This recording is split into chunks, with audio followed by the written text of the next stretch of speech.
मनोज का है एक पास्ट। मनोज एक सिविल इंजीनियर है। उसने 12 एथ के बाद 3 साल का ड्रॉप लिया था। उसके साथ कुछ ऐसा हुआ था जिस कारण से उसे स्कूल बदलना पड़ा, साथ ही उसे इन बातों से उभरने के लिए काफी समय लग गया। उसके साथ के मित्र अभी तक नौकरी लग चुके थे और वो अभी नौकरी के लिए भटक रहा था। मनोज ने सिविल इंजीनियर कंप्लीट कर ली है। मनोज अब नौकरी के लिए एक कंस्ट्रक्शन कंपनी के ऑफिस में जाता है। जैसा कि आजकल हाल है, नौकरी के लिए बाहर काफी लोग आए हैं। मनोज अपने नंबर का इंतजार कर रहा होता है। कुछ घंटों के बाद मनोज का नंबर आता है। वो अंदर इंटरव्यू के लिए जाता है। इंटरव्यू लेने के अंदर केवल एक ही यंग लड़की है, रिया। रिया ने मनोज को आते भी नहीं देखा। वो फाइल में बिजी है और कुछ ड्राइंग देख रही है। फिर कुछ देर बाद वो मनोज को बिना देखे ही उसकी फाइल देखती है।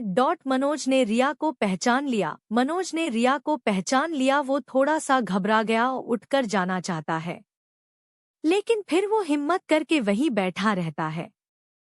जेब में से रुमाल निकालकर अपना पसीना पोंछता है।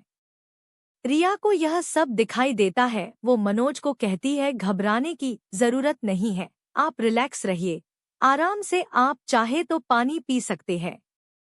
वो मनोज का सीवी देखती है। मनोज के सीवी से उसे पता चल जाता है कि मनोज ने स्कूल के बाद ड्रॉप लिया है। वो मनोज से पूछ लेती है, रिया आपने ड्रॉप क्यों लिया था? मनोज आपकी वजह से। यह सुनकर रिया ऊपर मुंह करके मनोज को देखती है। रिया सॉरी, क्या बोला आपने? मनोज, हाँ आपने सही सुना, मैंने ड्रॉप आपकी वजह से लिया था। रिया को मनोज की बात सुनकर थोड़ा गुस्सा आता है। रिया मनोज को पहचान भी नहीं रही। रिया, या तो आपको कुछ गलतफहमी हो रही है या आप मजाक कर रहे हैं। मनोज मुस्कुराते, नहीं, मुझे कोई गलतफहमी नहीं हुई है, मैं अपनी लाइफ में पीछे आपके कारण ही रहा हूँ। रिया का सब्र अब टूट जाता है। वो मनोज की फाइल को फेंक देती है और बोलती है, रिया, तो आप जैसे लोगों को शर्म नहीं आती क्या? जहां लड़की देखी वही फ्लर्ट करना शुरू कर देते हैं। आप कहाँ आए हैं, आपको पता है? आप नौकरी मांगने आए हैं और इस तरह से बदतमीजी कर रहे हैं। मनोज, तुम्हारा कसूर नहीं है। उस घटना के बाद मेरा चेहरा पूरा बदल गया है।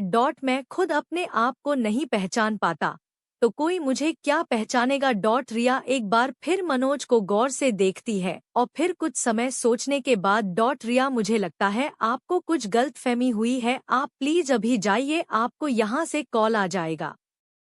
मनोज, तुम झूठी हो, मुझे पता है तुम कॉल नहीं करोगी। रिया को झूठी सुनकर बहुत ज्यादा गुस्सा आता है। रिया, ओ एक्सक्यूज मी मिस्टर, तुम क्या पागल हो? कुछ भी बोले जा रहे हो, जाओ पहले अपना इलाज करो फिर जाकर नौकरी ढूंढना। मनोज, ठीक है मैं चला जाऊंगा, लेकिन मेरा सीवी आप अच्छे से देखिए, शायद आपको कुछ याद आ जाए। रिया थोड़ा सा मुंह बनाती है, लेकिन वो सोचती है इस सिचुएशन से निकलने के लिए एक बार फिर से देख ही लेती हूँ।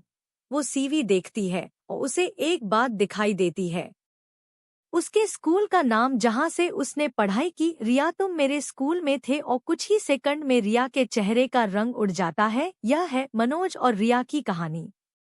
मनोज को अब समझ आ गया कि रिया ने उसे पहचान लिया। मनोज, तुम्हें पता है मेरे साथ क्या हुआ था? रिया, मुझे नहीं पता था। मनोज, तुम्हें कैसे पता होगा, तुमने तो स्कूल से ही मुझे निकलवा दिया था। रिया, मैं बच्ची थी, डर गई थी। मनोज, बच्चा तो मैं भी था, यह तुम्हारे समझ क्यों नहीं आया?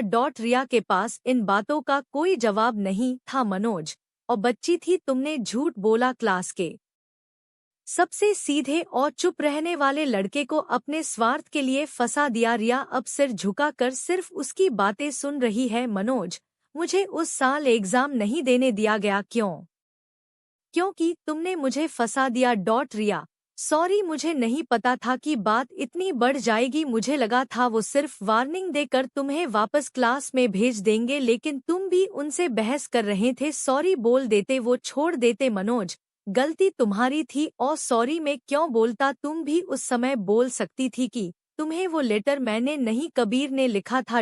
रिया, मुझे उस समय कुछ समझ नहीं आया। मनोज, कबीर का नाम तुमने नहीं लिया क्योंकि तुम नहीं चाहती थी कि उसे कुछ वो तुम उसे पसंद करती थी।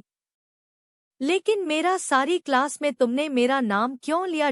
रिया, मेरे मुंह पर उस समय और कुछ नाम नहीं आया। वो लेटर पढ़ते मुझे प्रिंसिपल ने देख लिया था। मैं भी कबीर को पसंद करती थी।